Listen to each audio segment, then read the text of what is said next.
Welcome everyone to this QFloors webinar. Today we'll be looking at the sales tax features in QFloors, how the sales tax works, how to run and use the report.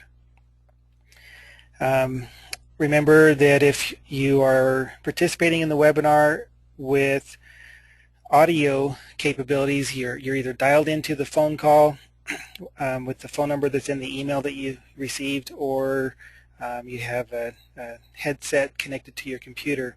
Then in the little toolbar on the right hand side, the upper right, this go to meeting toolbar, there's a little hand icon on that you can click to raise your hand, and we'll see that, and you can ask a question. We'll let you know when you're in the audio, when we turn you on, and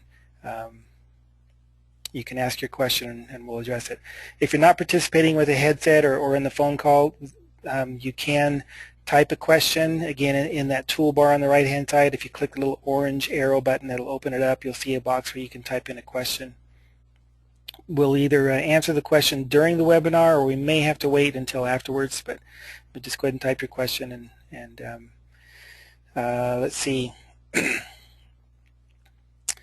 First thing to mention about the sales tax part of QFloors is that it is accrual basis only. We do not do cash basis sales tax. It's very important to remember. Hopefully, if some of you are newer with QFloors, you were talking about that with your QFloors salesperson. QFloors does only accrual basis accounting, including the sales tax. What that means is when the sales tax is not posted as a liability, you don't owe the tax until the job is finished. And in QFloors, that's the job costing process. So when a job goes to a completed status because you job costed it, then that's when it posts the entry for the sale, and part of that entry is the sales tax. Okay, I'm going to have to switch between databases here to show different setups for sales tax. We are in version 6.039 of QFloors to do this. Under Setup, then Locations and Sales Tax, you'll click on a location number down at the bottom here, type in a name, your location name. Now I've given 3 different locations for the different types of tax, which are these here. But you'll give yourself a location name, your address and so forth, and your tax rate. Now this generally would be your total tax rate. If your state requires that you just calculate tax, collect it, remit it, and they'll break it apart based on counties and cities, then you just type in a rate there. Looks like we have a question already. Go ahead, Davida. We don't hear you, Davida. Maybe you can type your question instead. Okay, we'll go on. So the tax rate field here is intended to be your total tax rate. Now, if you have a local rate, maybe a city rate or a county rate that you have to keep track of, then you would type that here.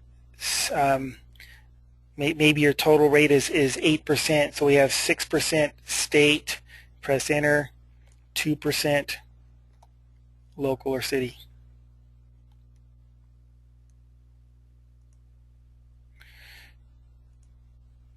That's my fault, everyone.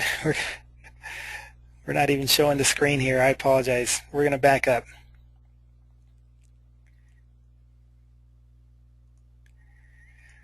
Okay, so we talked about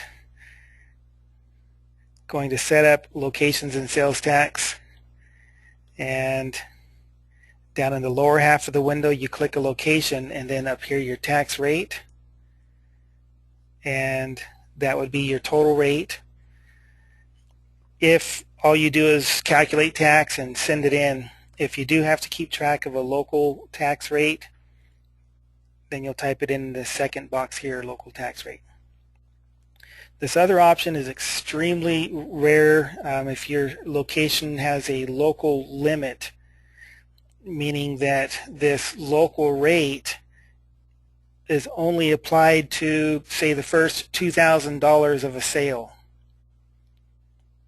Then you would type in $2,000 here. And so QFloors would look at the sale total and the other parameters of your tax setup and apply that local rate just to that that portion. And then anything above that would just get the tax rate applied. Over here on the right-hand side, sales tax options. This is something that you'll need to discuss with your accountant and know what your tax law is in your state. It's very common for us to talk with new customers, new QFloors users, who've been doing their sales tax one way and really it ought to be done a different way in their state. Now we can say that it quote-unquote ought to be done a different way, but we are not your accountant. You really have to decide that with your tax attorney or your accountant.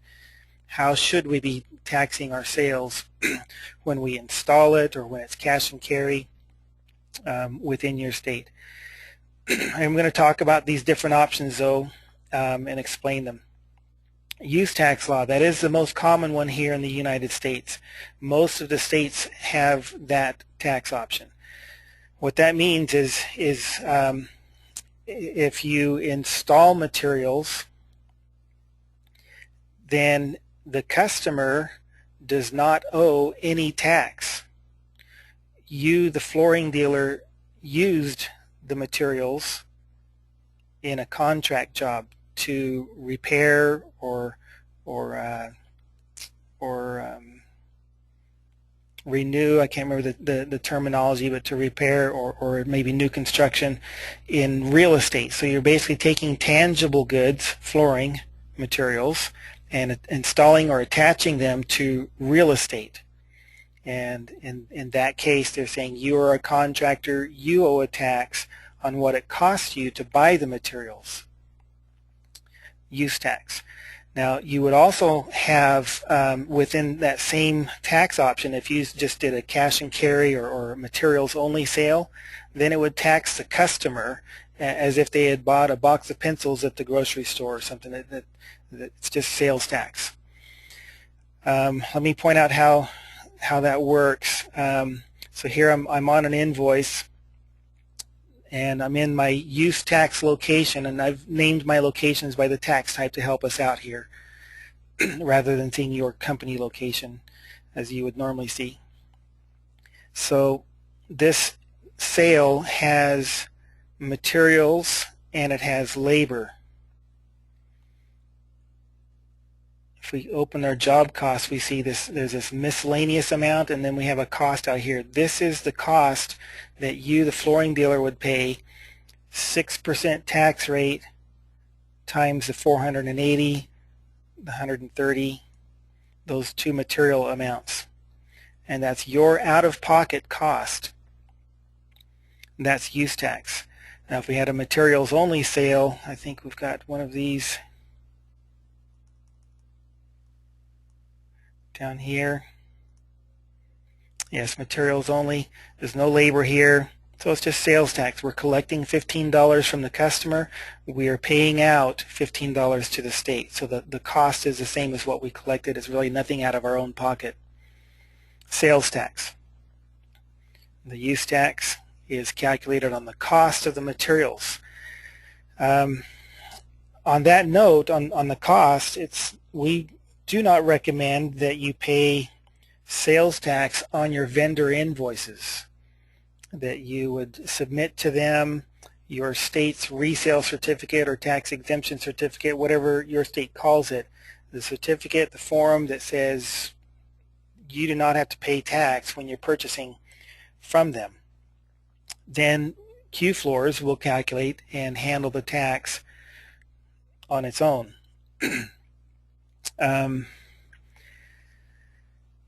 QFloors operates under the assumption that you are not paying sales tax on your vendor's invoices.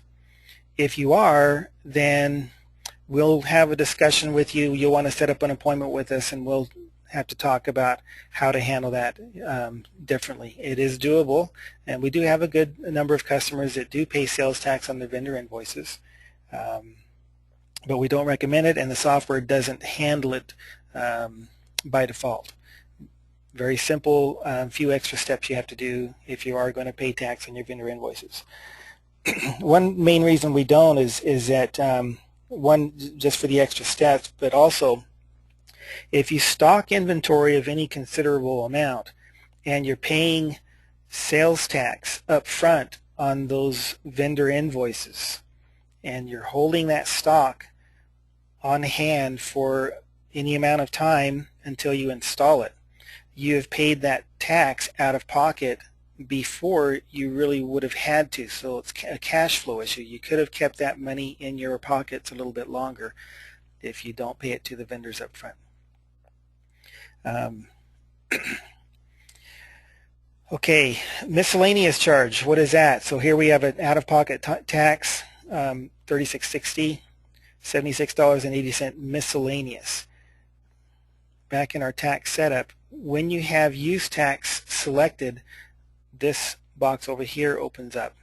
If we go to one of these other locations and we see we've selected a different tax option, this is grayed out. You're not able to change it, and the software doesn't use it for any sale in that location. Same for this one. So miscellaneous charge, it's 4% or whatever percentage you type in here of the subtotal. Don't make this miscellaneous charge, don't set that rate at anything too close to your tax rate. If you happen to get a sales tax audit and the state looks at the sale and sees that you charge 6% or 6.35%, if you set this the same as your tax rate, then this miscellaneous rate looks like you taxed the subtotal at the same as your tax rate, and they'll impute, or they'll say that you owe tax, that you collected it from the customer when it really wasn't your intent. So all it does is take that rate times the subtotal as a miscellaneous amount. Why would we do that? To help recoup this cost. Now you could set that miscellaneous rate at 0 and then just make sure that your retail price formulas are set with margins that are high enough, that your retail prices are high enough to cover all of your costs, including that particular cost. The miscellaneous rate is just a way to recoup it more directly. Now, if you are using the miscellaneous rate, I think it's a great tool. It's a great utility way to collect back that tax that you paid out of pocket. If you're using it, then you need something at the bottom of your invoice, some fine print, or some way to explain to your customer what is that. But it doesn't include tax. You don't want to tell them, well, that $76.80 includes tax. It doesn't. There's no tax in it whatsoever. There is no tax to the customer on this sale when you're in a use tax state. So you can tell them it's warehousing fees or delivery fees, or I've heard some call it labor warranties. It's just kind of a mix of things that different companies would use to say it's just kind of this, it's like shop fees when you take your car to the garage. I know a good number of our customers don't like to use that, don't want to have to explain it, so they set their miscellaneous rate at 0, and that's fine. You just make sure that your prices are high enough to cover that out-of-pocket costs so that you're making high enough margins. You can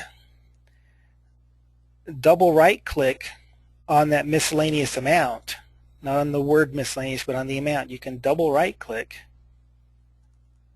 and change it. If the customer says, I don't want to pay shop fees, I don't want to pay whatever this is, and I would say to them, I would say to myself, I don't want to lose this sale over $76, so I'll set it at 0 and tell the customer, we're glad you're here, we're sorry that gave you a bad taste in your mouth, let's just blank it out, you still get the labor warranty, everything's fine. You can do that.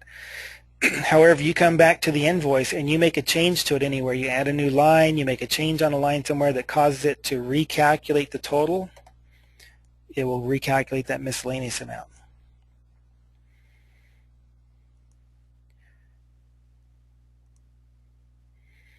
Okay, so that's the use tax law. Again, I think it's about 30 or 32 states in the United States that have that type of law. Some have some variations to it.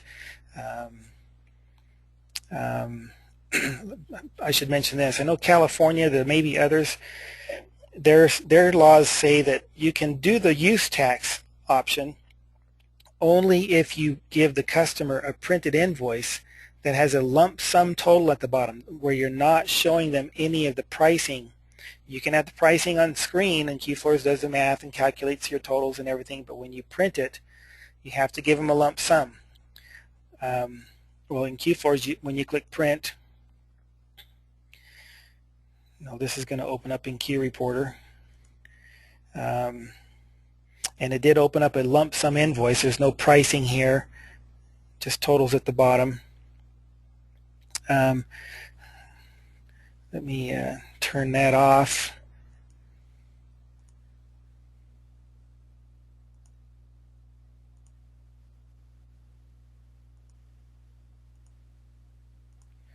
So if you're not using Q Reporter, then you would need to uncheck the product price total, labor price, labor total. Uncheck those when you print an invoice for an installed job. However, if you're printing an invoice for just materials only, you would need to come back in and select those when you print.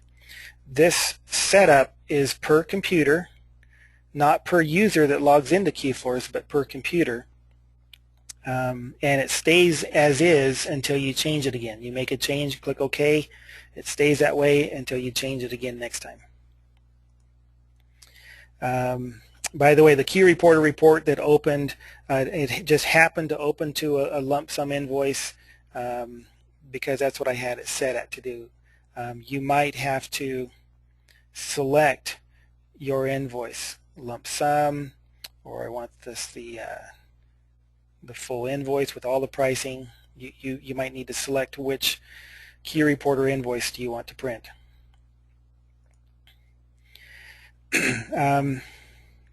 So back to the variations in state law. Our understanding, again, California says that if you print an invoice, give the customer a lump sum total invoice, then you must do the use tax option.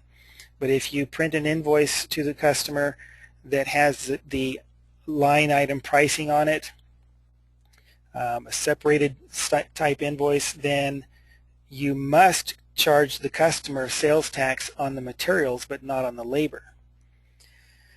The problem with that we see is that here you've created an invoice, and how does QFloors know how to tax it if you have to wait till you print it? So what you must do in QFloors is decide which tax option are we going to use if I'm in California or some other state that may have that law.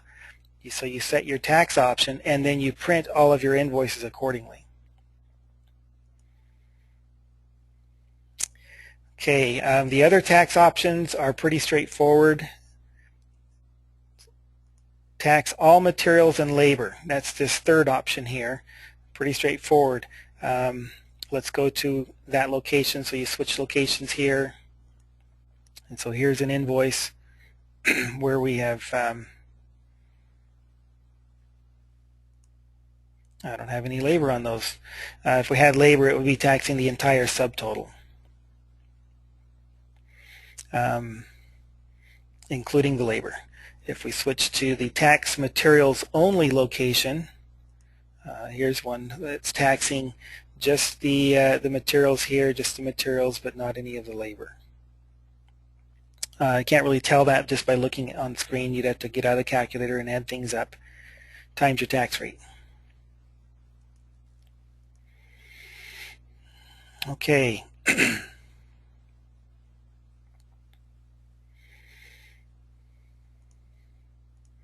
I need to look at something real quick here, make sure I'm in the right database. Yes. Okay, I'm going to go through the some job costing, talk about that a little bit, as if we're in a use tax state, since that would be the majority of our customers. And then we'll switch databases and do some other things. Sorry, I do need to also mention this. Some of the states have that have a use tax law require that the flooring dealer calculate the use tax that's in effect in the destination where the materials are being installed. So destination-based sales tax by city or county, or both sometimes. Sometimes there's a city rate and a county rate that you have to keep track of and calculate your use tax based on the rate where it's being installed. If you have that type of setup, then in QFloors under File and Preferences, then Sales Tax Table, you would need to either type in one by one, click New, fill in the blanks, and click Save. Create city names, city rate, county name and rate, state name and rate. I'm going to come back and use a different database where I have actually imported some data into here. So right now we're going to look at use tax where we don't have to do the tax by destination. I have a handful of invoices set up where I've already job costed them. Job costing is clicking the boxes over here, of course. If you're not familiar with this, if you're new to QFloors and you want to watch our basic training seminar that's on our website, a webinar that we did a few weeks ago. So you do your job costing. The date that's up in this second box here, before it's completed, it reads next install. And so whatever date you have there, when you do your job costing, that becomes the accounting date for the sale and the date that is used to put it into your sales tax report. So in your sales tax report window, this column here for the date, here's invoice number 1, February 6th, not the sale date. So the install date becomes the posting date for the sales tax. If you're job costing an invoice and that field is blank, if we come here and we see this invoice here, the install date is blank, and you job cost this, QFloors will put today's date, March 7th, in that box when maybe you intended it to be something back in February. So be careful when you're doing your job costing. Make sure you have entered your date first. I think that's good enough on setting things up and explaining overall. Let's look at the report now. Your installers have given you their bills. You have cash and carry sales. You've done your job costing.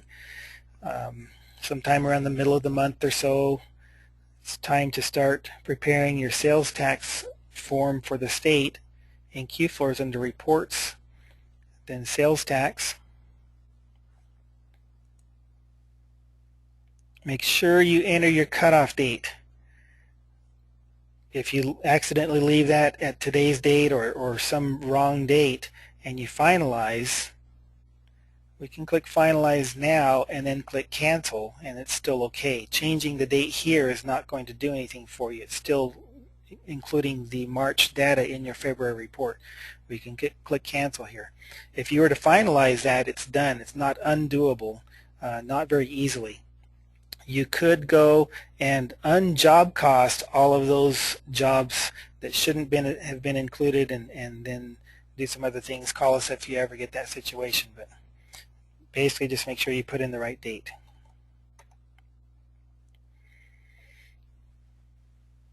You can sort this list down here, invoice number, by date, by name, look things over. It has quite a few columns in this little window showing your excuse me, your location, your different numbers. The letter C, the letter R, this is material cost, material retail, what did we pay out, what did we charge the customer, labor, what did we pay to the installer, what did we charge the customer, Snow City, and then here's your taxes. What type of tax? Looks like we've got an exempt sale in here.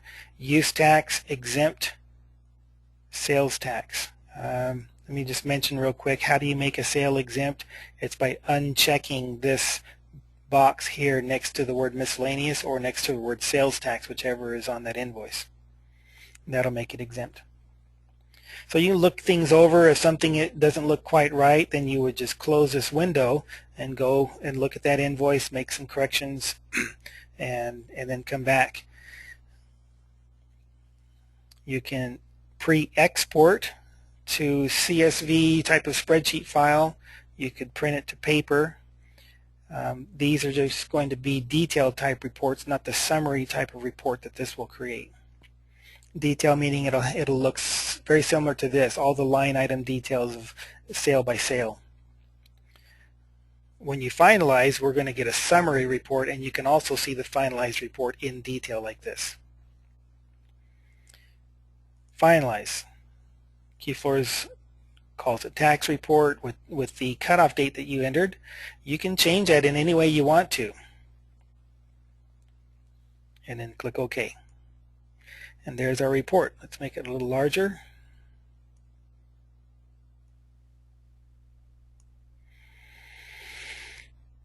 Summary by location.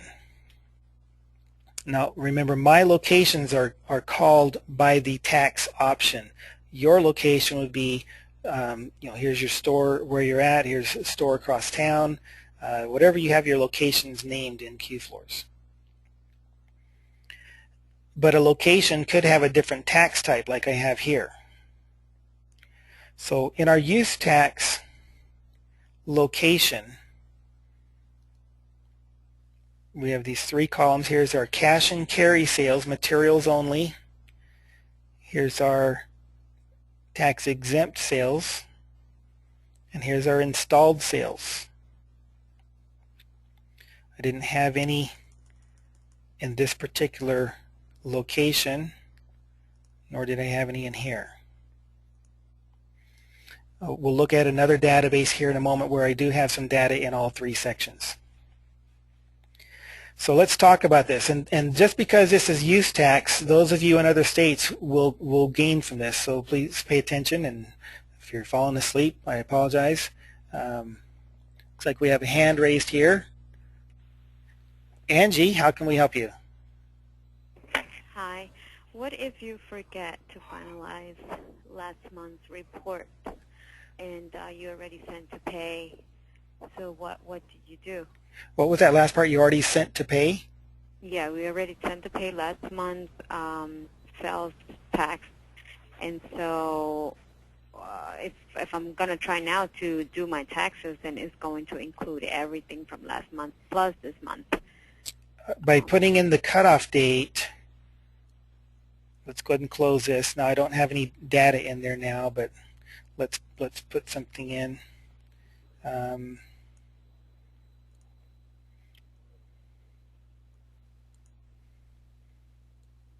We'll leave that. We'll just job cost an old one, and we'll job cost something that's more recent.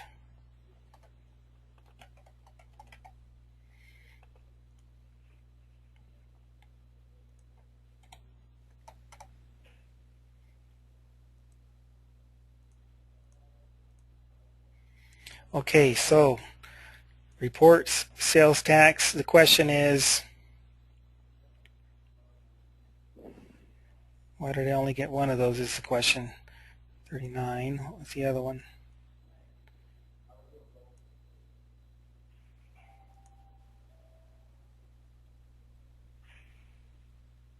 I don't remember what the other one was. We'll just take this one.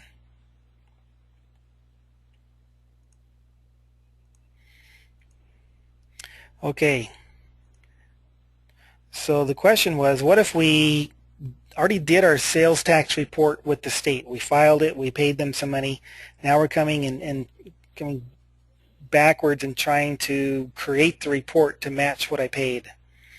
That would be pretty difficult unless you were doing the numbers you came up with for the state form that you paid. If you did them job by job and calculated each one correctly, then you could actually get it correctly. But you can uncheck items in here. and finalize to say, well, I don't want this recent one, I want, last month's. So you'd uncheck all the recent ones, but also just doing this will separate out, here's all the recent ones, and here's everything on or before that date. It'll separate it out like that. And then you could uncheck items from here or go back and fix them, things like that. But it would be difficult. But you do need to finalize the report to get them out of this window, to make this window, to unclutter it and make it usable for future months. Okay. It may not match It's what you already to paid. do that, right? And then finalize for January? Yeah, you can go back and just put in your January 31 date and finalize that report, and hopefully it matches close to what you actually paid. Maybe you file an amended form, talk to your accountant. Maybe you need to file an amended return if you owe more. Maybe there's a way to get some back if you paid too much. Okay? But yeah, it'll let you do that. Okay, great. Okay, you're welcome.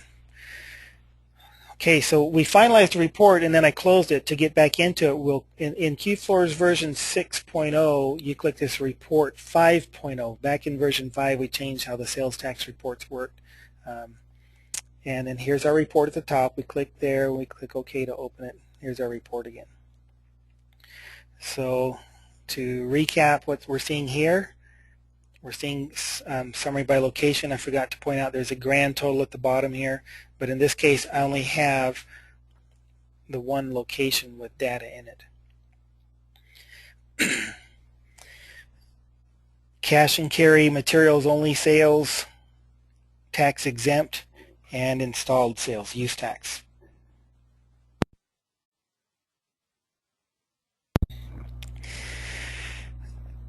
Cash and carry sales, sales tax. When you're filling out your state form and you have these three categories like this, and some of you will be in other states where you have only tax materials only or tax the entire sale, so you won't have anything in this column. What is taxable? What do we need to report on line 1 of our state form as the total gross sales? So that's two questions. Sorry, what is taxable and what is gross sales?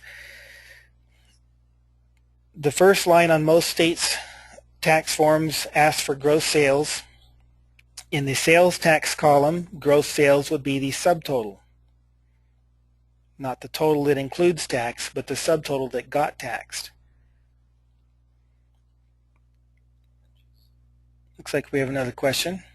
Go ahead, Angie. Did you have another question?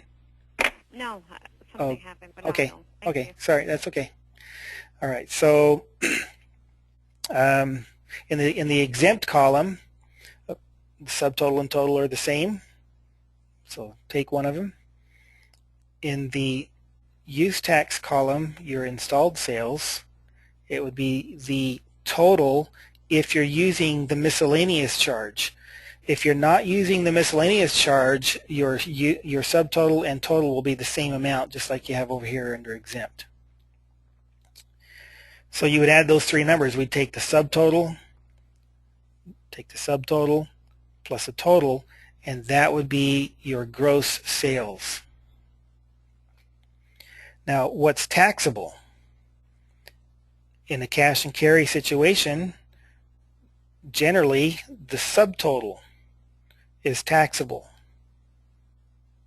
Now I say generally because I noticed down here, and I did this on purpose, here we have some labor on a cash and carry sale. What would generate that? I can remember which invoice.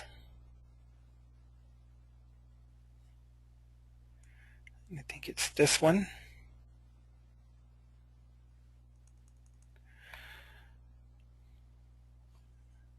Or not. Sorry, I don't remember which invoice it was. Let's see if we can. Here it is. If you do what I call a dummy line on your invoice, where you charge some freight or a restocking fee, and it was not supposed to get tax applied to it, This is the structure, the format of that line, where you list out a style name. You could put something for color if you wanted, put units and quantity, but no price. And then no labor, units, quantity, price, and total on the labor part of the line. That creates a non-taxable line. Now, if you're in if you have a location set up to tax all materials and labor, that won't work because it's just going to tax the whole sale.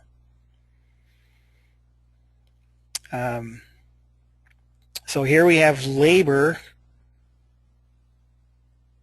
on an invoice that's technically cash and carry.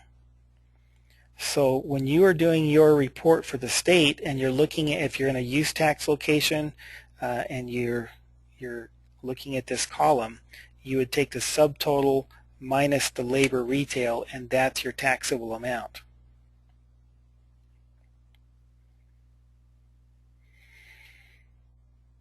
What's taxable over here in the use tax column? Remember that use tax is tax that the flooring dealer pays out of pocket on what it costs to buy the materials.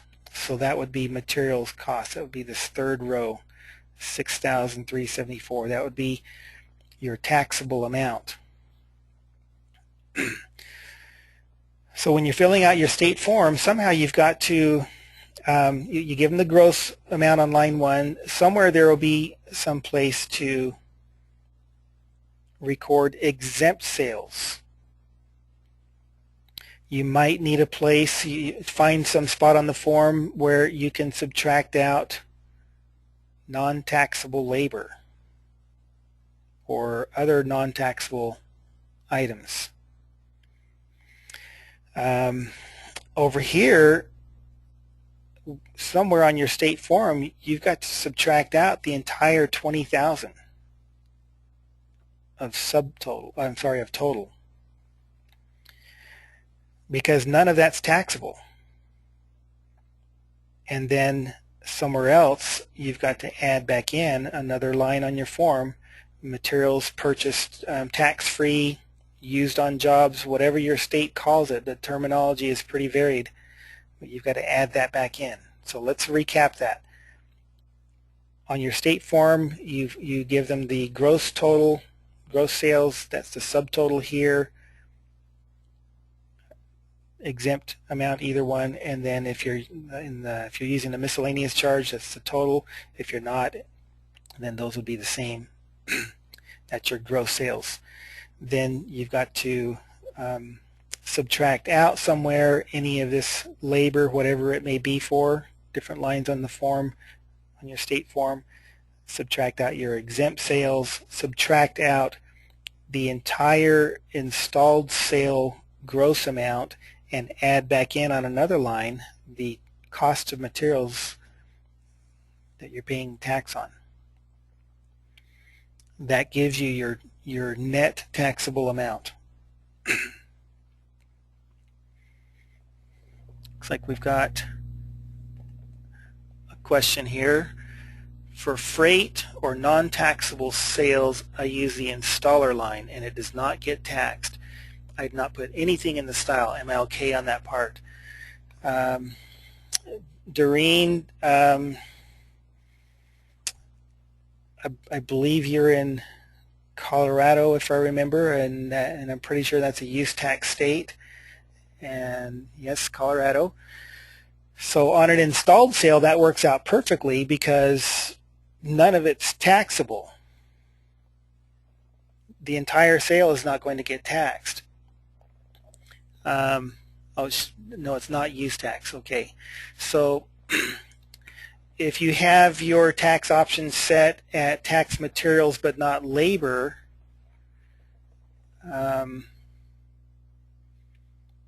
then that line is getting taxed if you're not putting it in the labor part. We may have to look at that together. What is your tax option, Doreen? Is it tax materials, not labor, or is it tax all materials and labor? Doreen's typing her questions. I'm putting it in labor. Oh, I had it backwards, didn't I? You're putting it in the labor, but not the style. And so yes, her tax option is set to tax materials, not labor, and she is putting this freight charge as a labor line. So yes, that's fine. That won't get taxed. That's fine. Thanks for that question. I'm glad you asked that. It's like we have no other questions. Okay. Moving on. I'm going to switch databases now. It's not something you necessarily need to pay attention to. Let's see. We want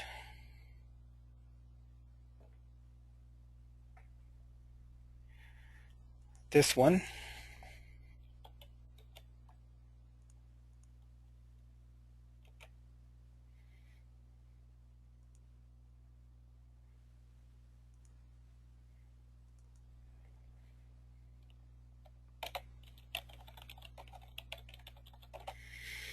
Okay, this is basically the same database that we were just in.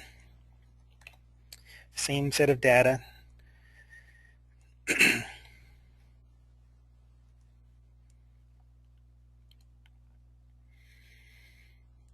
Except this one, when we finalize, if we give it the right date,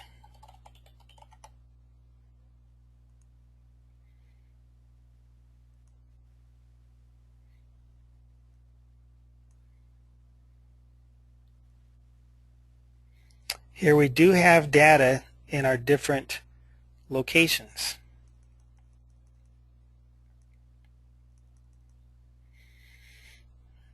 Okay, so some of you are in states that are in a city that borders another state, and that other state, if you're doing installations there, they may have different tax laws, and so you have probably set up a location to handle those other tax laws. Some of you are in locations where within your own state you've got some sales are done at use tax, some sales are done at tax all materials or tax only the materials.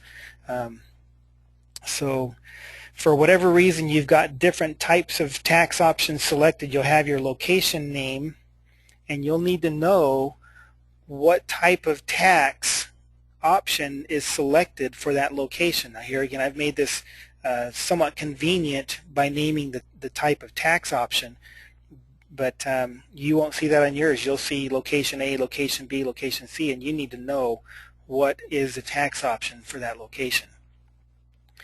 If it's use tax, that's pretty obvious. As long as you had installed sales, you'll see data over here. If you didn't have any installed sales there, then it might get confusing, but you can always go back to your location setup and review it, make some notes to keep on hand as you're looking at your form and getting the numbers you need. So this section here would be the same as what we just talked about. Cash and carry sales, exempt sales, installed sales. You have the subtotal,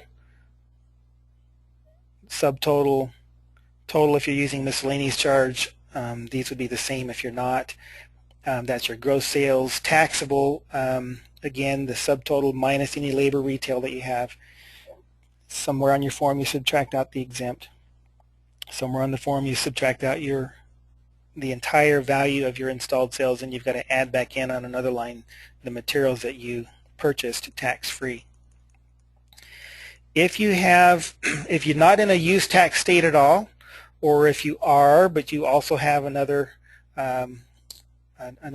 location where you're taxing all the materials and labor, or if you're taxing just the materials. So these two sections here are not going to have anything under the use tax column. Taxing all materials and labor. When you're filling out your state form, what's the gross amount? That would be the subtotal. You might have some exempt sales. I didn't set any up, but it would be the same thing. You would need to report those as well.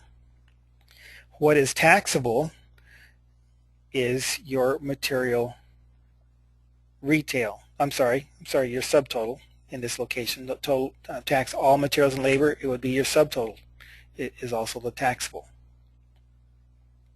And that one's pretty straightforward here. In the tax only the materials,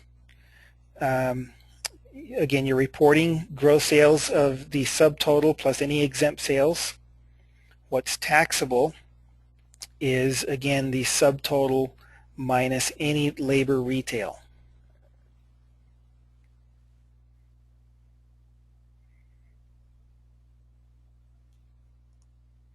There is a grand total section down here. When you have different locations with different tax options selected in those locations, you really can't use the grand total very well to do filling out your state form to gather any totals. You would need to kind of get your numbers section by section. Of course, you can print or export this report.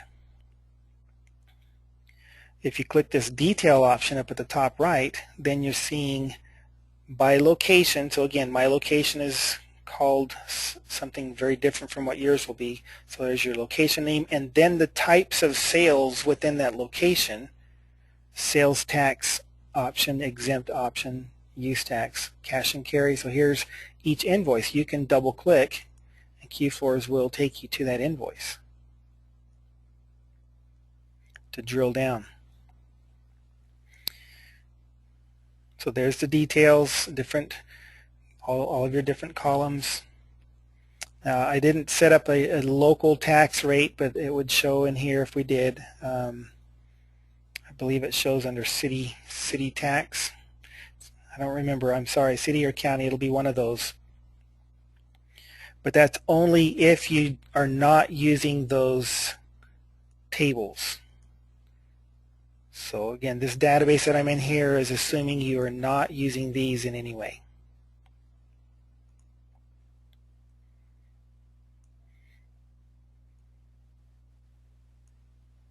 Here's our other location and the different types of sales we had. And this also can be printed or exported. Okay. We're going to switch gears now and talk about tax by destination. And you can click New and type in data here.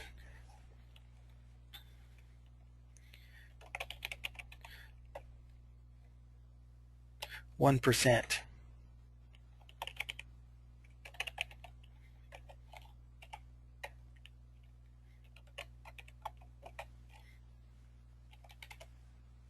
Something like that. You can do zip codes if you've got multiple zip codes in the same city. That's kind of difficult to do and to come up with all of that data. Zip codes are not usually tied directly to sales tax areas. Zip codes are a federal set of data. The taxes are local. City note, county note is really anything you want to put there. Some of the states we've seen have a code, a 2, 3, 4, some number of letters or numbers as a code to identify that city or county, and so it helps to put that in there. Then when you look at the report, which we'll see later, you would see that code next to it. It might help you as you're filling out your form. And we'll save that one, and then you can click New and add in another one.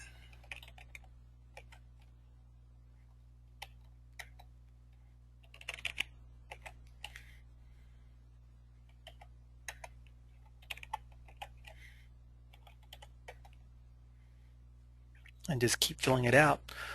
Or you can import the data. Now, on the QFloors website, in the application notes page, there's a section there, data, importing, and technical items. In that section, there's a list of various CSV files that you can download to import inventory if you're a first-time QFloors user, or price list, or employees, different things. One of them is sales tax tables. Now, I went there today, and our website is newer. We're still filling in the blanks and working out some of the kinks on it, and discovered that the files that we have there that you're able to download aren't actually downloadable right now. We'll have that fixed hopefully within the next couple of days. But you can import data. Click import, go find the file. So I have a few files here. You can import it that way, or if you're not in this window, click File, click Import, CSV, Sales Tax. Go find your file, click Open. You wish to continue importing? Yes. You want to see this part here, QFloors has removed 0 items. In that document on our website, the rules for the CSV file explains which columns have to be in place, which data is required. You don't want to see any removed for any reason. So if you see that there's a number there, then you want to click no and go work things out in your file. Call us, of course, if you need help. We'll click yes to import this, and it just puts it in.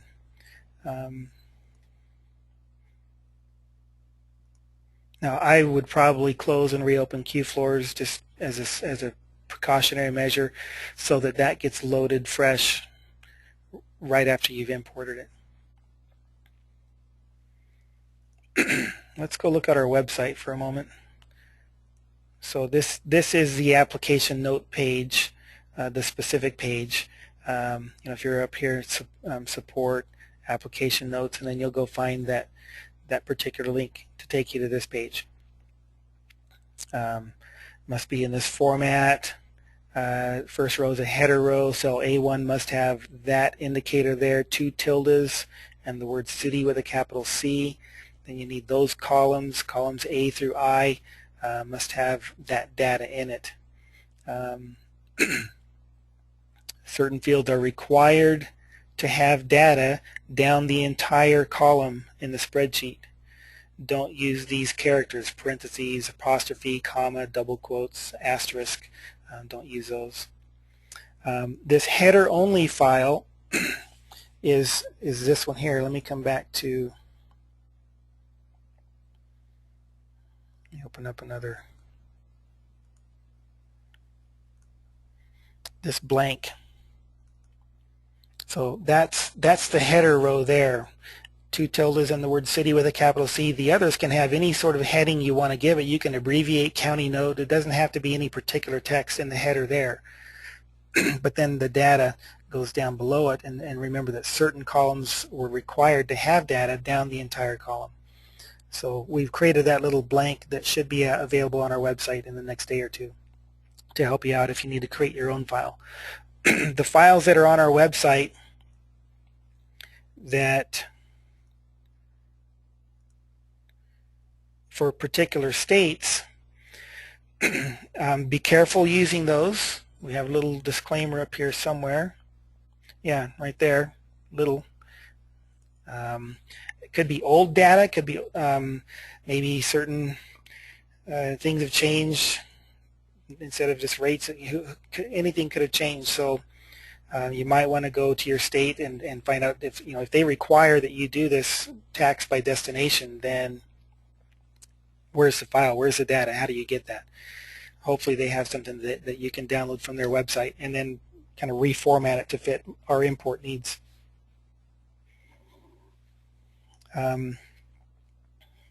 Let's look at a file that's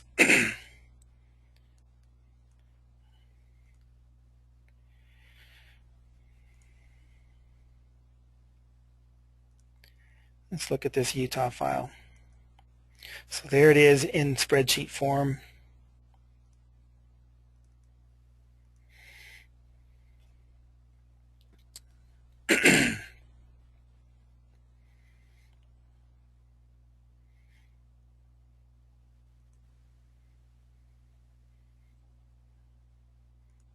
And then here's the results.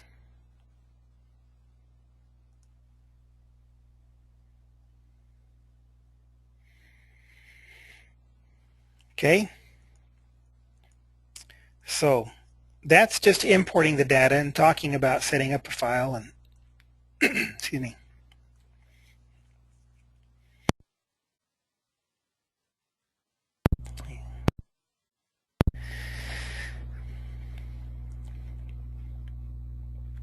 Let's Switch databases again.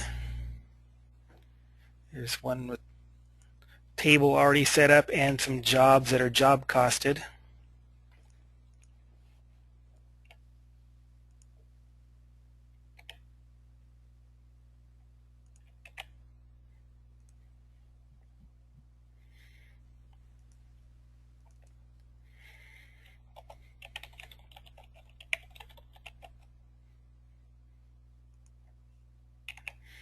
So we've done our job costing and we run our report. We put in our cutoff date. I didn't put as much data in this.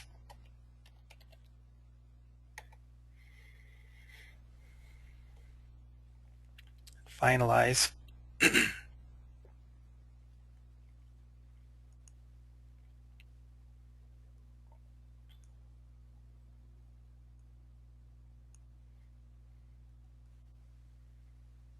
So I don't have any data in these other locations where it's a different tax option. This is just use tax only. But you're also getting a summary by state. Because we're using that table, then QFloors knows which state. Now, undefined, what does that mean? Here's the state of Utah. You could have multiple state tables imported into that setup window. Here's summary by county. Again, undefined. I'm going to talk about that in a moment, of course. And then here's your different counties: Salt Lake County, Utah County. What we've talked about before still applies. Especially if you have a use tax location, what's taxable? What's gross sales? You have to remember those in every situation and know which type of tax is in that county or city or state. Summary by city. So when you're using those tables, the finalized report has a summary by location. Location could be anything, various things, how you've got it set up. You've got summary by state, county, and city. And each of those little summary sections also has a grand total at the bottom.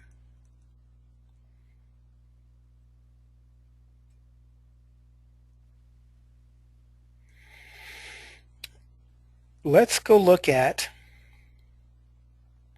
how to use those tables. Let's take, I think this invoice will work. Let's start with the materials only sale. There's no labor. We're charging the customer sales tax. Here we've got name, address, phone number.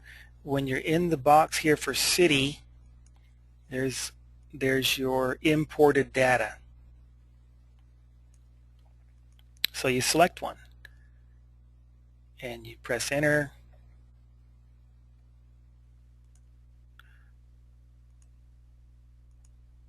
Something's not happening here.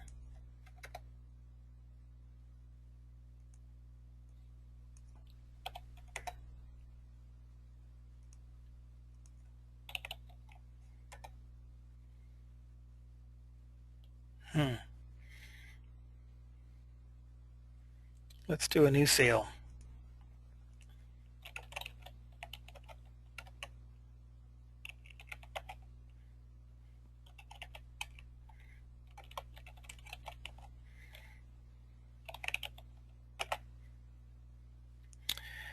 Okay.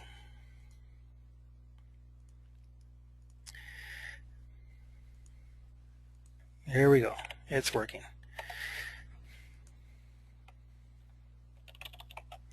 So we select our city, enter our phone number, pressing tab or enter through it, and we get this little message. Is this going to be delivered or installed at that same address? Remember that the tables are there for destination. Where are we installing it at? So with this being blank, it's not using the table just yet. So if we click no, that's how we get the undefined in the tax report. There's no city and state selected over here. If we click yes, or if we come and just fill it in ourselves, if you click no and then fill it in manually, maybe it's not getting installed here. This is your construction contractor, and over here is a job site address at a completely different city and state. That's fine. This is what is used to determine the tax. Let me delete this out, and let me point out first, table. This says the word table, and then the rate, the tax is coming from the tables. Sales tax table. If we delete, let's just do this, make it easy, we'll not save those changes. It goes back to show the 2-letter location code and the tax rate coming from here.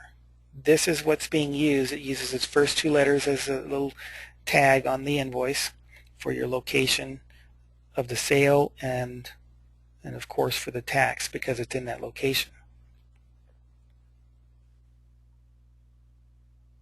But as soon as we select the city over here,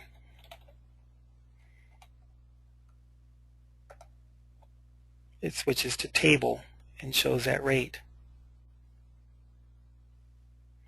Now here I'm changing an existing sale. I would need to make some change on the invoice.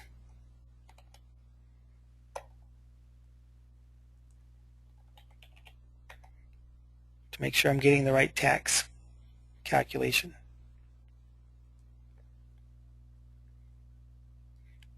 And then we can job cost that.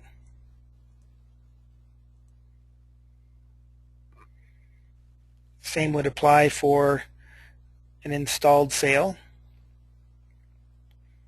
This would show as undefined in your tax report because there's no city or state selected here from the tables.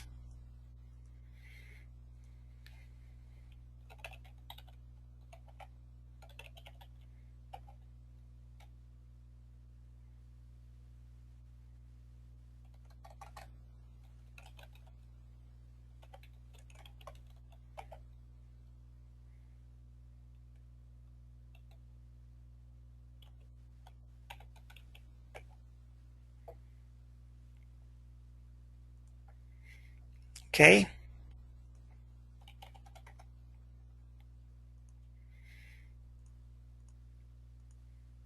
That's how those tables get used. It's destination based, and this is your destination. Now, those cash and carry sales I just did, invoice 17, I believe it was. Here's something that has come up rarely, but it's something to consider. If you're in a state that requires sales tax calculated by destination tax rates, and you're doing a cash and carry sale, there really is no destination. Why select something over here? One customer, I don't think you want to take this too harshly, but we did have one customer say that they had a sales tax audit, and by having a location over here, it looked like they installed it, and therefore it was taxed wrong. I don't remember all the issues, but just something to throw out there and keep in mind. You could leave this blank, and then you know that all of your undefined in the sales tax column of your report, those are your cash and carry sales, because there is no destination. You could leave it blank, and then it's just going to use the location of wherever your store is located. Remember, it'll show the 2-letter code here. So let's look at the report now, a little more detail.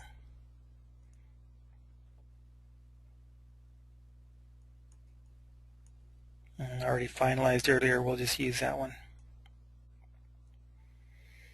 Or not.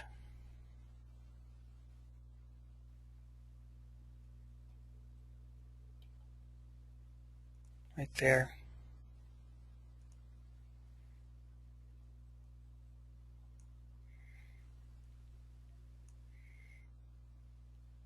So here's our summary by location. So it's just location names, and again, you need to know what's the tax option in that location. But if you're doing destination-based sales tax, then you need to come down, and some states require both city and county taxes. Some it's just city, some it's just county. In that case, you'll have zeros in that particular section, the city or county section summary.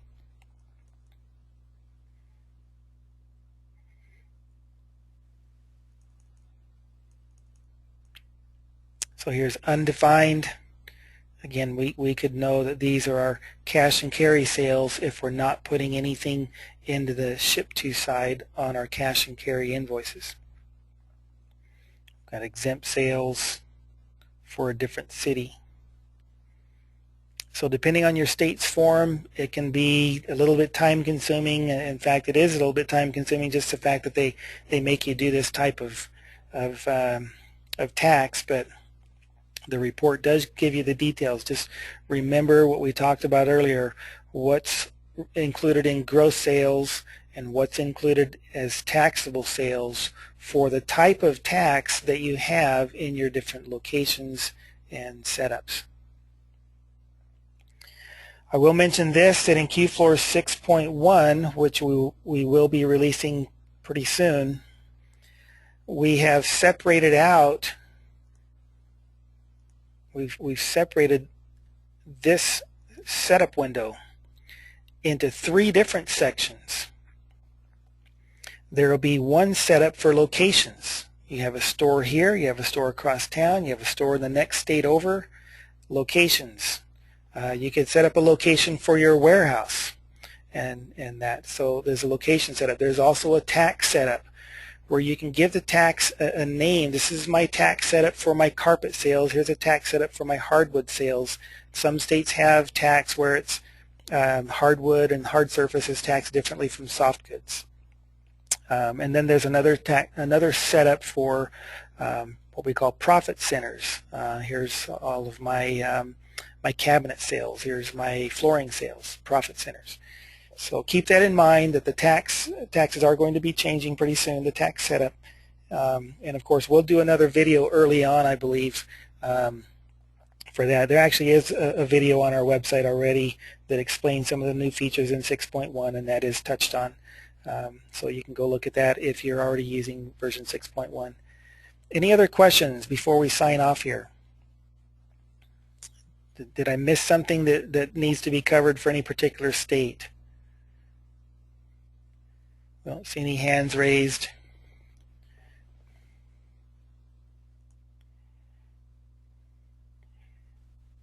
Looks like